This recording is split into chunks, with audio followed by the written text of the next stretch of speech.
are many different kinds of viruses, yet all viruses are characterized by the fact that they have nucleic acid towards their middle inside and have a protein overcoat around their exterior. Now, viruses are inert and inactive as long as they are outside living cells.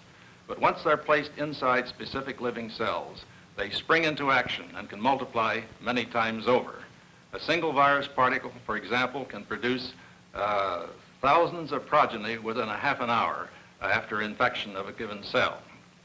Now, there are three general classes of viruses: those that affect bacteria or germs, viruses that infect plants of various kinds, and viruses that affect animal cells. Here, for example, is an example of the latter, a model of poliomyelitis virus, magnified about 65 million times. It's the animal viruses and similar systems that we'll be talking about today. Now, if you take a crystal of poliomyelitis virus made up of many thousands of individual particles and look at it by means of the electron microscope, this is what you will see. Every one of those little round circles that you see there is a molecule of poliomyelitis virus. Now, poliomyelitis virus has been known for a long time because it seems to have caused disease in Egypt. Here, for example, is a hieroglyphic showing a man with a shriveled up leg, presumably due to the fact that he may have had poliomyelitis. Still more recently, viruses have caused still other diseases. A virus actually is responsible for the greatest outbreak of disease within the history of mankind. And I refer, of course, to the widespread outbreak of influenza in 1918. During that winter, 500 million people had influenza, and of these, about 20 million died. We lost here in the United States about 400,000 people during that winter. For example, in San Francisco, there are big ads placed in the newspaper advising people to wear masks to protect themselves against influenza. And in the South, newspaper articles carried indications that people were advised to stay away from the churches and shows as a means of protecting themselves against this disease.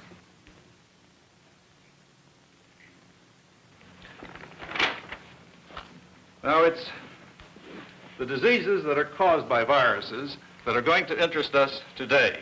We'll learn a bit about these virus diseases and about similar test systems. And for this, I'd like to introduce to you my colleague, Dr. Harry Rubin.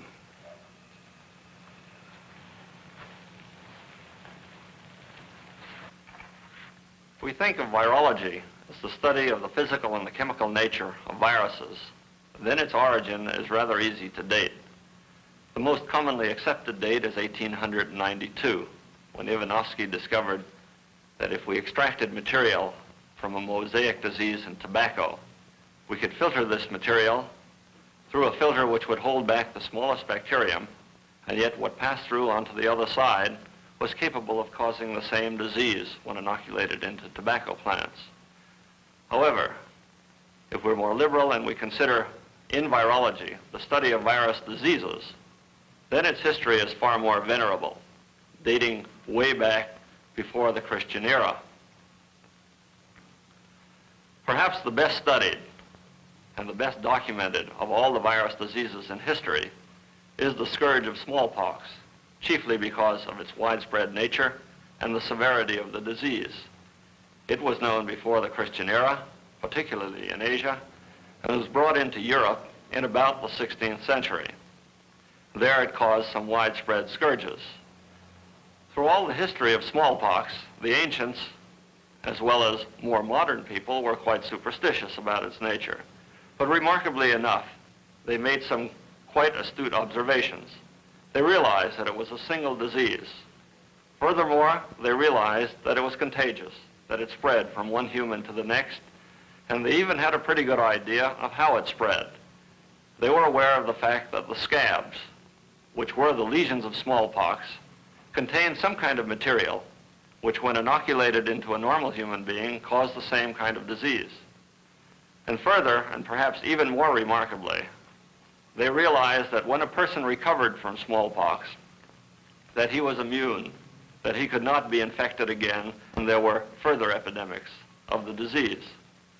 Now, some unsung ancient put two and two together, probably in China, and realized that if he took the material from the smallpox scabs and deliberately inoculated a human being, he could cause the disease.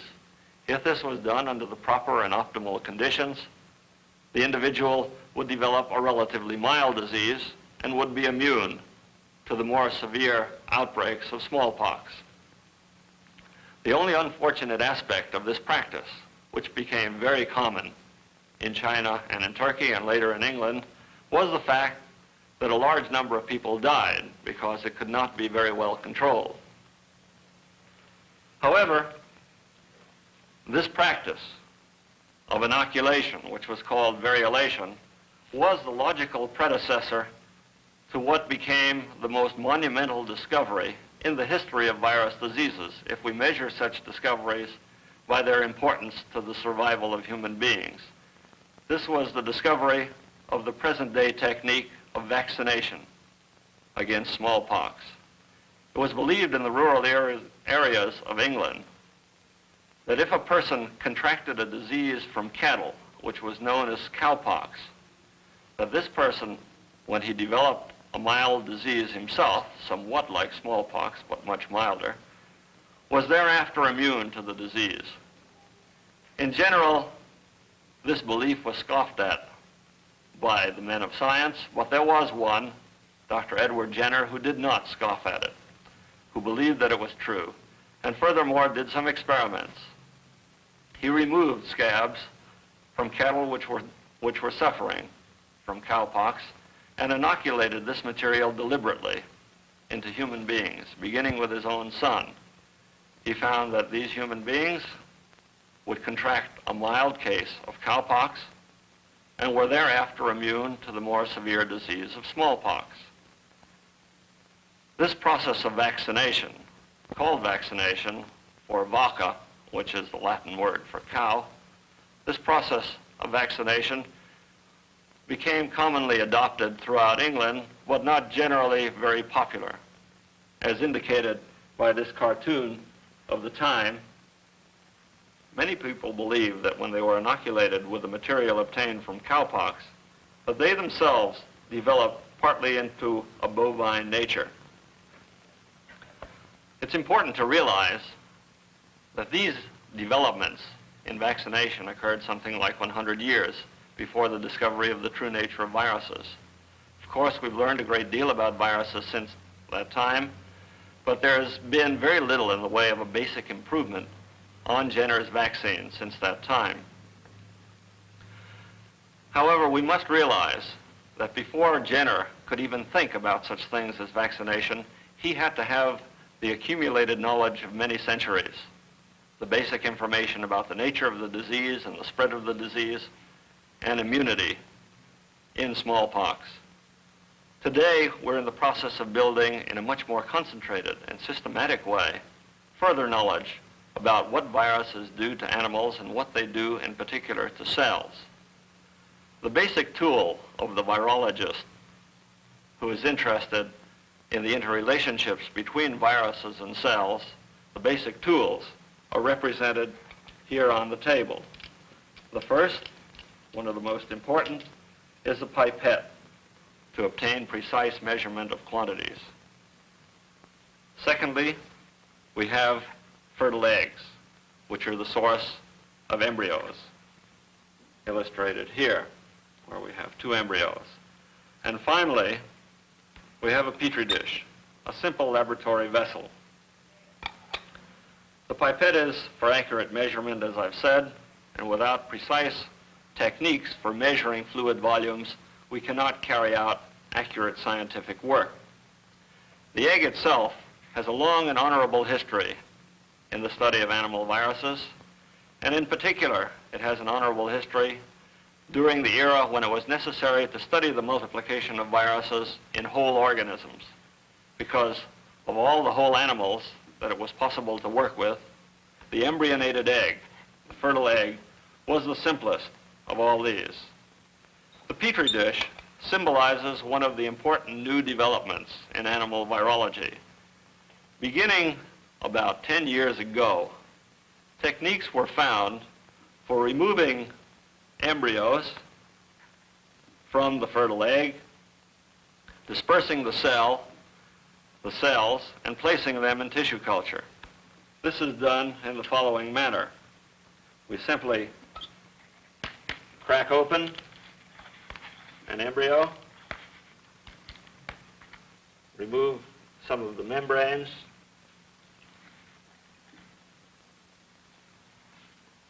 remove the living embryo, place it in a petri dish,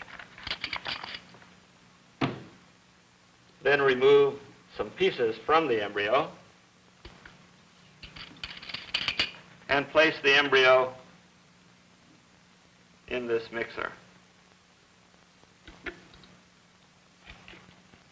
The purpose of the mixer is to agitate the cells from the embryo and put them into a suspension, which we can then later handle. What we do when this is finally completed and the cells are in suspension, we can place the cells in a petri dish where they will settle on the glass, stick there, and multiply. If now we're interested in studying how much virus we have in a particular preparation, we simply take the virus preparation, measure very accurately the amount of fluid that we're taking up, and then add it to the cells.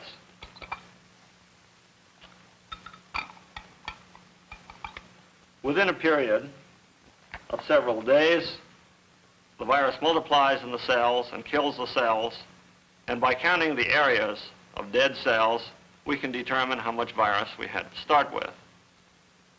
Now, the developments in tissue culture have had importance for more reasons than one. The first and the most obvious is that it now becomes possible to study the multiplication of virus under conditions where we can continuously observe the infected cell, from the moment the virus gets into the cell until it destroys the cell. Secondly, in addition to continuous observation, we can make very precise measurements of how much virus was present in a particular suspension at any given time.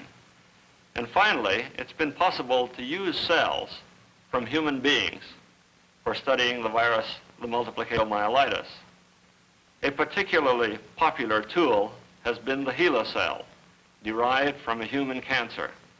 And this supports very beautifully the growth of poliomyelitis virus. The events which follow after poliomyelitis virus is added to human cells in tissue culture are illustrated here. A single human cell growing in tissue culture. The black dot represents a single poliomyelitis virus particle which adsorbs to the cell and penetrates. For several hours thereafter, we see no change in the cell whatsoever, but there are changes in the virus particle. The first thing we do see is a change in the center of the cell, the nucleus, followed by virus multiplication in the cytoplasm, and a change in the shape of the cell. Finally, the cell bursts, releasing many virus particles, which can then reinfect the surrounding cells. This process of the penetration of the virus, the multiplication of the virus, and its release, followed by the death of the cell, is repeated over and over and over again, each cell releasing hundreds and even thousands of virus particles to infect the surrounding cells.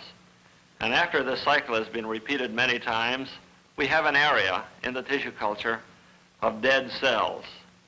This area is what is known as a plaque, or an area of dead cells among a group of living cells.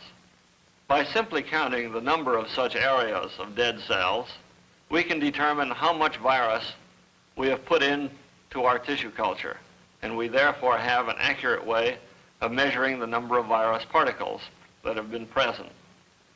And by studying the changes in the cells, the time of release of virus, we can get a good idea of how a single virus particle can get into a cell, multiply in that cell, and destroy the cell, and consequently destroy a group of cells.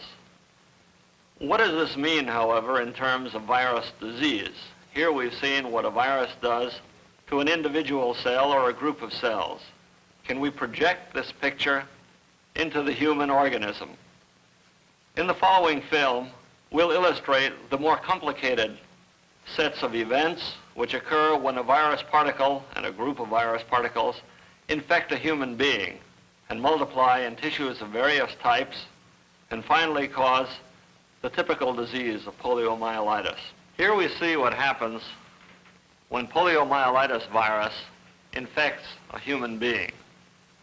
Infection is thought to take place through the gastrointestinal tract, resulting in infection of cells which line the walls of the intestine. Probably these are lymphatic cells. The virus multiplies there and spreads through the lymphatic system into the lymph nodes. Very frequently the infection is stopped here, but occasionally the virus multiplies past these filters, the lymph nodes, and when it does, it gets into the bloodstream, where it's carried to all parts of the body.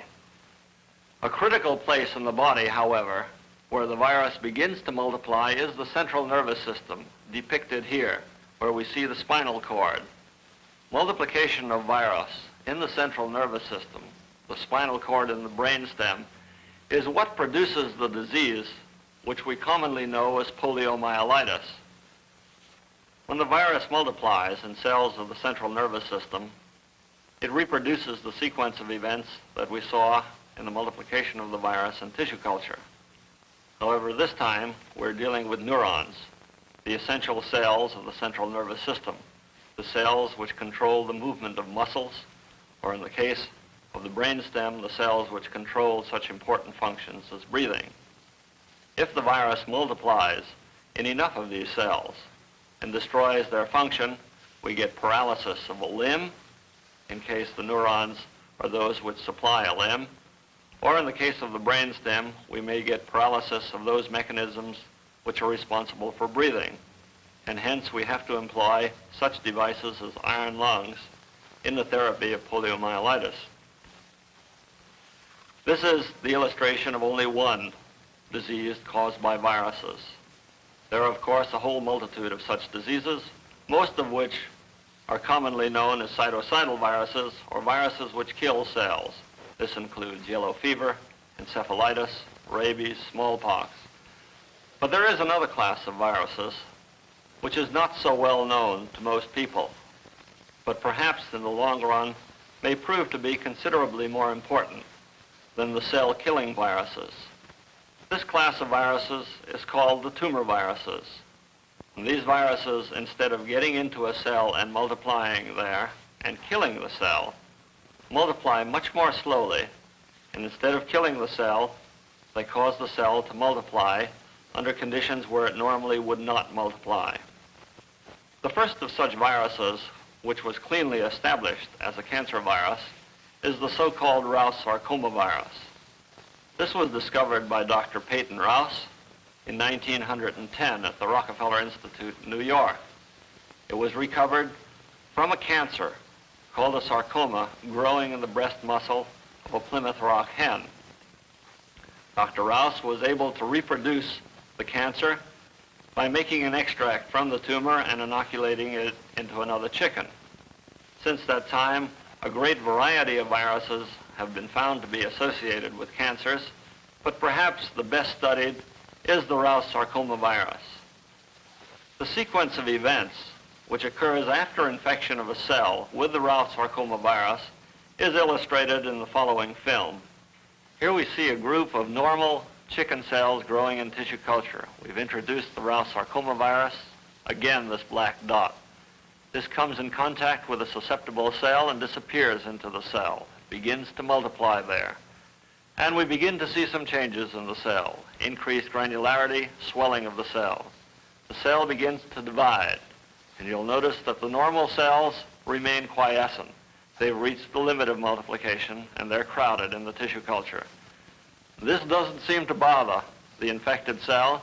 It continues to multiply in spite of the fact that we have here a confluent sheet of cells. And in this we have one of the more important characteristics of the cancer cell, that it does not recognize the limitations imposed on normal cells. the cancer cell continues to multiply and it continues to produce and release virus. Ultimately, because of the fact that the cells pile up on top of each other, we get a microtumor, a small tumor growing in tissue culture, growing on top of a single layer of normal cells. What you have just seen is an animated film of what happens when Rouse sarcoma virus infects chicken cells. An animated film is nothing more than an idealized version of what we think happens when the virus gets into the cell. To take photographs of what's actually going on is far more difficult, but I want to venture to show you the first film we've ever taken of what happens to normal chicken cells when they're infected with Rouse sarcoma virus. This may take some of you back to the early days of the cinema, to Charlie Chaplin photography, but nevertheless I think it's worthwhile for you to look at to realize that not all is peaches and cream in this business. Here again we see a group of chicken cells growing in tissue culture, only this time it's the real thing. It's perhaps a little bit difficult to distinguish individual cells, but the square is directed on a group of cells which will become transformed, which will become altered by infection with Rouse sarcoma virus. You'll notice that these cells are rounding up. In this still, they've already rounded up, and they're very active cells, in contrast to the cells in the periphery. These cells are now beginning to divide, and divide rather rapidly, caught again in this still. In the meantime, the normal cells in the periphery remain relatively quiescent. There is some type of inflammation which prevents them from multiplying. The Rouse sarcoma cells, the cells infected with Rouse sarcoma virus, continue to be very active and continue to multiply in this fashion.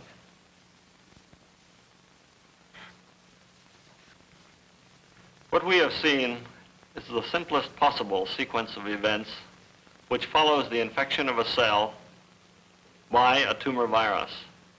We have here none of the complications of the reaction of the whole organism itself.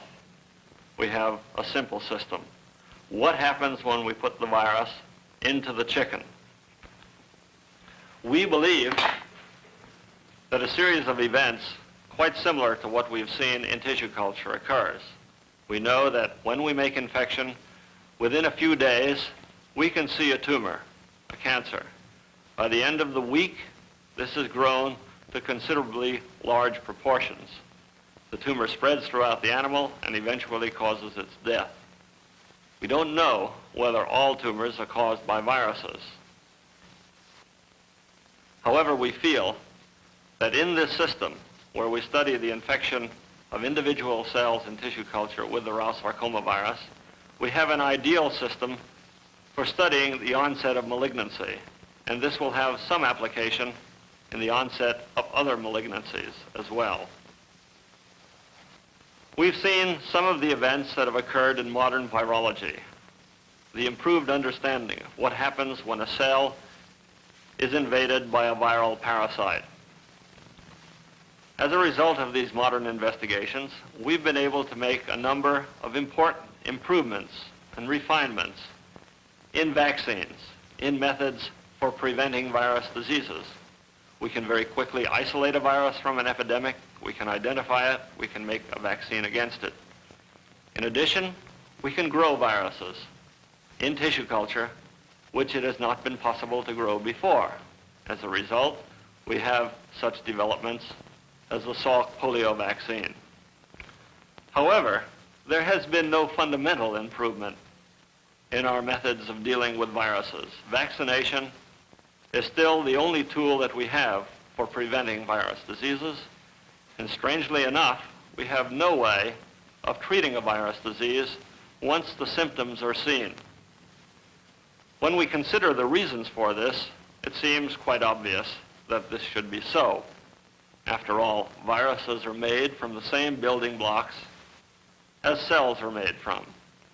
And furthermore, and perhaps more important, the virus has no machinery of its own for making more virus particles. When it gets into a cell, It usurps the normal machinery of the cell, which usually goes for making more cells and more cellular components. It usurps this machinery for the multiplication of virus.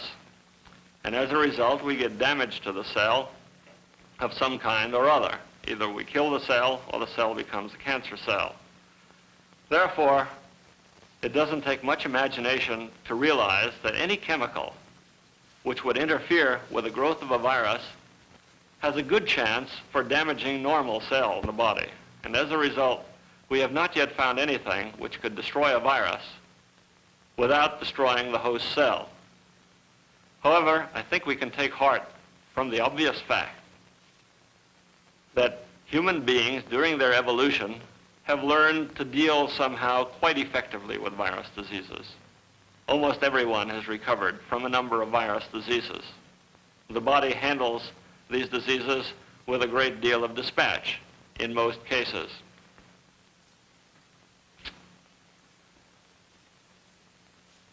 I think it's realistic to expect that within the next few years we'll learn a great deal more about how the body deals with virus infection. At the present moment, we know very little about this.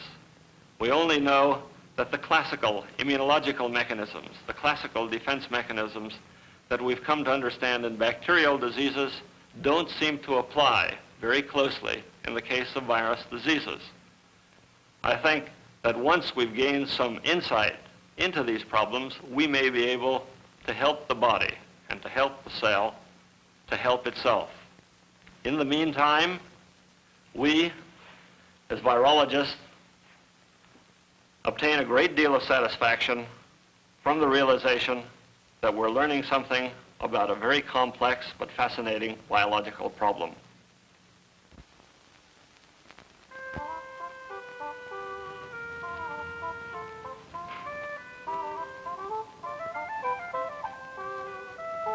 Virus was produced for the National Educational Television and Radio Center by KQED San Francisco, in cooperation with the Virus Laboratory of the University of California at Berkeley.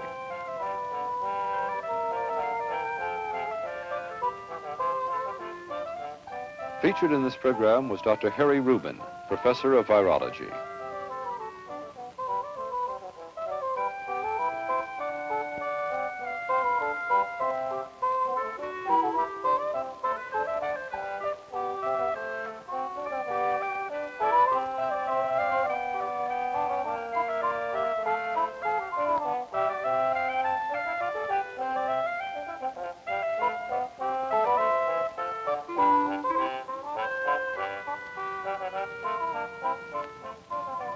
The series was made possible by a grant from the National Science Foundation.